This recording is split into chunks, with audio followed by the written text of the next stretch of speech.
اعوذ باللہ من الشیطان الرجیم بسم اللہ الرحمن الرحیم۔ الحکمہ انٹرنیشنل کے لائیو پریزنٹیشن سیشن سے میرا نام ہے حسنین ضیاء بن عبدالشکور۔ آج ہم بات کریں گے الاجر والاثم فی خطأ المفتی، مفتی کی اجتہادی غلطی کا حکم کیا ہے۔ محترم بھائیوں، مفتی جب فتویٰ دیتا ہے تو وہ غلطی کر دیتا ہے، فتویٰ دینے میں اجتہادی غلطی ہو جاتی ہے، اس سے اس کا حکم کیا ہے، آج ہم اس کے بارے میں پڑھیں گے۔ اس کی دو صورتیں ہیں۔ نمبر ایک، مفتی فتویٰ دینے والا وہ فتوے کا اہل ہے۔ نمبر دو، وہ فتوے کا اہل نہیں ہے، اس میں فتوے کی اہلیت نہیں ہے، مفتی فتوے کا نااہل ہے۔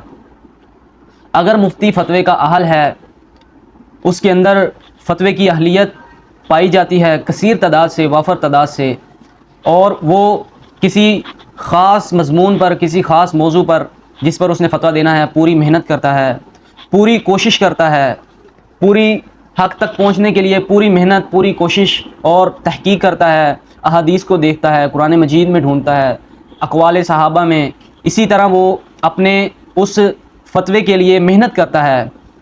کثیر تعداد سے محنت کرنے کے بعد اب اس سے غلطی ہو گئی ہے، اب اس کا کیا حکم ہے؟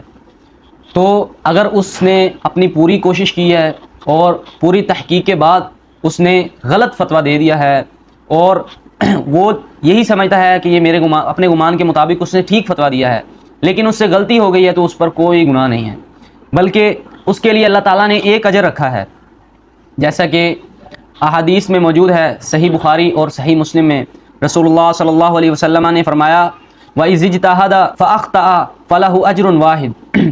اگر مفتی اجتہاد کرتا ہے، اس سے غلطی ہو جاتی ہے، اس کے لیے ایک اجر اللہ تعالیٰ نے رکھا ہے۔ اگر تو وہ صحیح فتویٰ دے دیتا ہے، تحقیق کرنے کے بعد، پوری لگن محنت کوشش کے بعد اگر وہ صحیح فتویٰ دیتا ہے، تو اللہ تعالیٰ نے اس کے لیے دو اجر رکھے ہیں۔ ایک تو یہ کہ اس نے صحیح حق پہنچایا ہے، دوسرا یہ کہ اس نے کوشش کی ہے، اس لیے اللہ تعالیٰ نے اس اجتہاد میں 2 اجر رکھے ہیں۔ لیکن اگر وہ غلطی کھا جاتا ہے، اس سے غلطی لگ جاتی ہے، خطا لگ جاتی ہے، تو پھر بھی اللہ تعالیٰ نے اس کے لیے ایک اجر رکھا ہے۔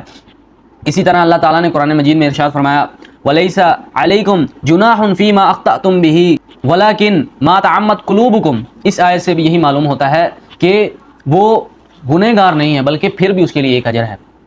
اب دوسری طرف وہ آدمی ہے جو فتوے کا اہل نہیں ہے، فتوے کی اہلیت اس میں نہیں ہے، یا پھر اس کی 2 صورتیں کر لیں، یا اس میں فتوے کی اہلیت نہیں ہے اور وہ فتویٰ دیتا ہے، یا پھر فتوے کی اہلیت تو ہے لیکن وہ کوشش نہیں کرتا، وہ تحقیق نہیں کرتا، وہ اس میں اجتہاد کرنے میں محنت نہیں کرتا اور اسے غلطی لگ جاتی ہے، یا پھر وہ جانتا ہے کہ میرے اندر فتوے کی اہلیت نہیں ہے اور وہ پھر بھی فتویٰ دیتا ہے جان بوجھ کے، جب اس کی یہ فیلڈ ہی نہیں ہے، جب اسے پتہ ہے کہ میرے اندر فتوے کی اہلیت ہی نہیں ہے، تو وہ فتویٰ غلط دے دیتا ہے، اس میں غلطی لگ جاتی ہے، تو پھر اسے گناہ ملے گا، اسے اللہ تعالیٰ نے اس کے لیے گناہ رکھا ہے۔ جیسا کہ اللہ تعالیٰ نے قرآن مجید میں ارشاد فرمایا وَلَا تَقُولُوا لِمَا تَصِفُ أَلْسِنَتُكُمُ الْكَذِبَ هَذَا حَلَالٌ وَهَذَا حَرَامٌ۔